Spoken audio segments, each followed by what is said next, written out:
ശബരിമല സ്വർണ്ണ കവർച്ച കേസിൽ ദേവസ്വം മുൻ പ്രസിഡന്റ് പത്മകുമാറിന് ജാമ്യമില്ല.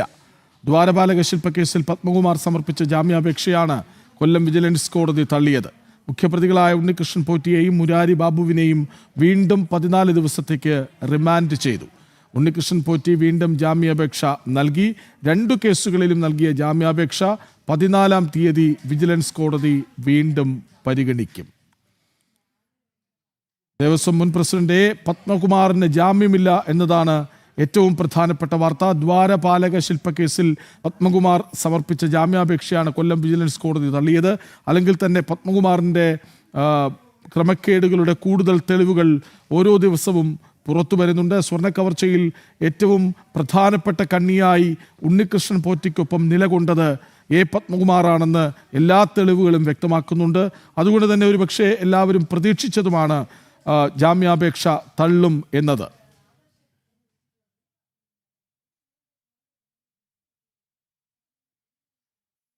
ഏറ്റവും പ്രധാനപ്പെട്ട വാർത്ത, ശബരിമല സ്വർണ്ണ കവർച്ച കേസിൽ ദേവസ്വം മുൻ പ്രസിഡന്റ് പത്മകുമാറിന് ജാമ്യമില്ല. ദ്വാരപാലക ശില്പക്കേസിൽ പത്മകുമാർ സമർപ്പിച്ച ജാമ്യാപേക്ഷയാണ് കൊല്ലം വിജിലൻസ് കോടതി തള്ളിയത്. മുഖ്യപ്രതികളായ ഉണ്ണികൃഷ്ണൻ പോറ്റിയെയും മുരാരി ബാബുവിനെയും വീണ്ടും 14 ദിവസത്തേക്ക് റിമാൻഡ് ചെയ്തു. ഉണ്ണികൃഷ്ണൻ പോറ്റി വീണ്ടും ജാമ്യാപേക്ഷ നൽകിയിട്ടുണ്ട്. 2 കേസുകളിലും നൽകിയ ജാമ്യാപേക്ഷ 14-ാം തീയതി വിജിലൻസ് കോടതി പരിഗണിക്കും എന്നതാണ് ഏറ്റവും പ്രധാനപ്പെട്ട വാർത്ത. നേരത്തെ പറഞ്ഞതുപോലെ പത്മകുമാർ ഏറ്റവും പ്രധാനപ്പെട്ട ഒരു കണ്ണിയാണ് ഈ കേസിൽ എന്നത് ഏറെക്കുറെ എല്ലാവർക്കും തെളിഞ്ഞതുമാണ്. അതുകൊണ്ട് തന്നെ ഓരോ ദിവസവും എത്രമാത്രം സ്വാധീനം ഈ ക്രമക്കേടിൽ, ഈ കവർച്ചയിൽ, ഈ കട്ടെടുക്കലിൽ പത്മകുമാറിനുണ്ട് എന്ന തെളിവുകൾ ഓരോ ദിവസവും പുറത്തു വരുന്നുമുണ്ട്. കഴിഞ്ഞ ദിവസവും വിവരങ്ങൾ SITക്ക് കൂടുതൽ ലഭിച്ചതാണ്. M മനോജ് ഒപ്പം ചേരുന്നുണ്ട്. മനോജ്, എന്താണ് കോടതി പറഞ്ഞത്?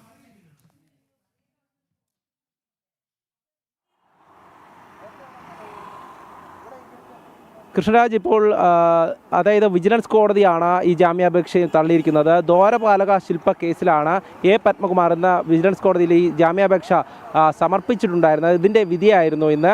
നേരത്തെ പത്മകുമാർ സമർപ്പിച്ചിരുന്ന ജാമ്യാപേക്ഷ വിജിലൻസ് കോടതിയും ഹൈക്കോടതിയും അടക്കം തള്ളിയിരുന്നു. ഈ പത്മകുമാറിൻ്റെ ഇടപെടൽ കൃത്യമായും SIT അത് കണ്ടെത്തിയിട്ടുണ്ട്. ഹൈക്കോടതിയെ അടക്കം ബോധിപ്പിച്ചിട്ടുണ്ട് ഇക്കാര്യങ്ങളൊക്കെ തന്നെ. കഴിഞ്ഞ ദിവസം ആ റിപ്പോർട്ടടക്കം പുറത്തു വന്നതാണ്. എന്തൊക്കെയാണ് പത്മകുമാറിൻ്റെ നീക്കങ്ങൾ ഈ സംഭവവുമായി ബന്ധപ്പെട്ടുണ്ടായത് എന്നുള്ളതിനെക്കുറിച്ച്.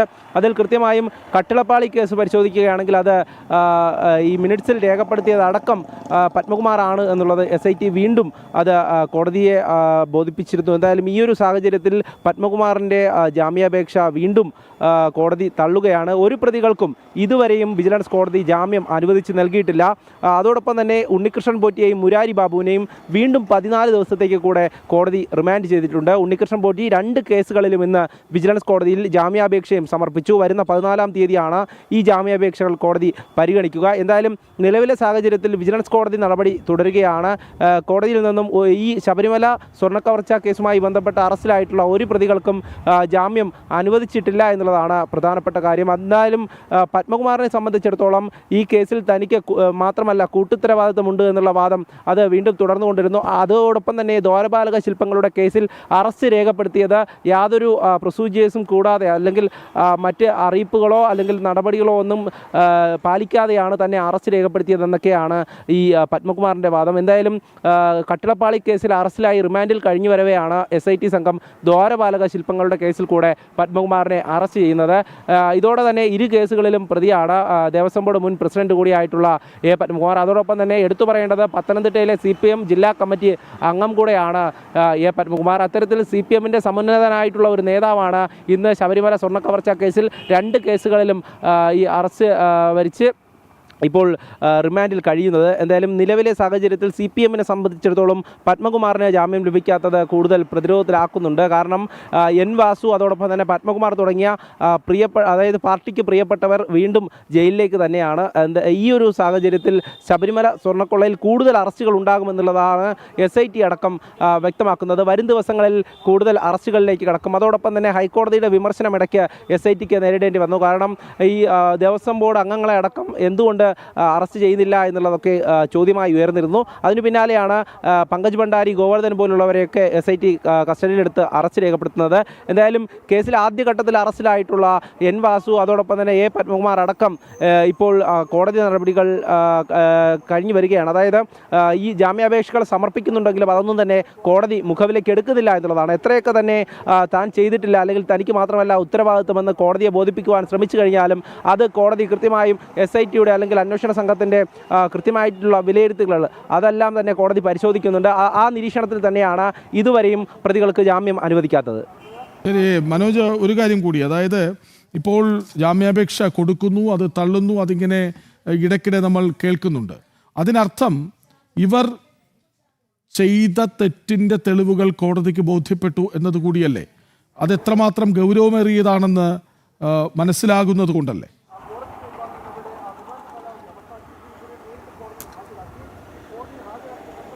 തീർച്ചയായും അതുതന്നെയാണ്. അതായത് ഞാൻ നേരത്തെ സൂചിപ്പിച്ചതുപോലെ തന്നെ പ്രതികൾക്ക് ജാമ്യം അനുവദിക്കാത്തത് അവർ ഈ കുറ്റം ചെയ്തിട്ടുണ്ട് എന്നത് കോടതി നിരീക്ഷണത്തിൽ തെളിഞ്ഞു എന്നത് തന്നെയാണ്. അതായത് SITയുടെ കണ്ടെത്തലുകൾ അത് കോടതി പരിശോധിക്കുന്നുണ്ട്. ആ പരിശോധനയിൽ ഈ പ്രതികൾക്ക് തങ്ങളല്ല കുറ്റക്കാർ എന്ന് തെളിയിക്കാൻ കോടതിയിൽ ഇതുവരെ കഴിഞ്ഞിട്ടില്ല. ഈ അഭിഭാഷകരൊക്കെ തന്നെ പ്രതികൾക്ക് വേണ്ടി വാദം നടത്തുന്നുവെങ്കിലും അതൊന്നും തന്നെ കോടതി മുഖവിലേക്ക് എടുക്കുന്നില്ല എന്നുള്ളതാണ്. കാരണം അതിൽ കഴമ്പില്ല എന്ന് കണ്ടുകൊണ്ട് തന്നെയാണ് കോടതി ഇത്തരമൊരു തീരുമാനത്തിലേക്ക്, അതായത് വിധി പുറപ്പെടുവിക്കുന്നത്.